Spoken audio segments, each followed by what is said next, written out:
ರಾಜ್ಯ ಸರ್ಕಾರದಿಂದ ಈಗಾಗಲೇ ಇಡೀ ರಾಜ್ಯದಾದ್ಯಂತ ಪರಿಶಿಷ್ಟ ಜಾತಿ ಗಣತಿಯನ್ನು ಈಗಾಗಲೇ ಮಾಡಲಾಗಿರುವಂಥದ್ದು.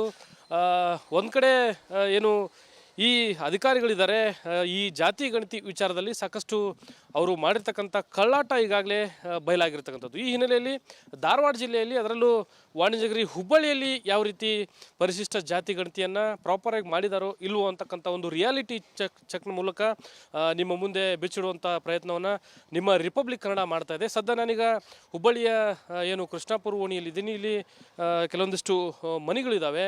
ಇಲ್ಲಿ ಯಾವ ರೀತಿ ಜಾತಿ ಗಣತಿಯನ್ನು ಮಾಡಲಿಕ್ಕೆ ಅಧಿಕಾರಿಗಳು ಬಂದಿದ್ದರು, ಇಲ್ಲಿ ಏನು ಸಮರ್ಪಕವಾಗಿ ಸಾರ್ವಜನಿಕರಿಂದ ಮಾಹಿತಿಯನ್ನು ತೆಗೆದುಕೊಂಡಿದ್ದಾರೋ ಇಲ್ವೋ ಅಂತಕ್ಕಂಥ ಒಂದು ಏನು ಪ್ರತ್ಯಕ್ಷವಾದಂಥ ರಿಯಾಲಿಟಿ ಚೆಕ್ ಮೂಲಕ ತಮಗೆ ತೋರಿಸುವಂಥ ಪ್ರಯತ್ನವನ್ನು ಮಾಡ್ತೀನಿ. ಈ ದೃಶ್ಯದಲ್ಲಿ ತಾವು ಗಮನಿಸ್ತಾ ಇರ್ಬೋದು, ರಾಜ್ಯ ಸರ್ಕಾರ ಈ ನಿಟ್ಟಿನಲ್ಲಿ ಯಾವ ರೀತಿ ಕ್ರಮ ಕೈಗೊಳ್ಳುತ್ತೆ ಅನ್ನೋದನ್ನು ಕಾದು ನೋಡಬೇಕಿದೆ.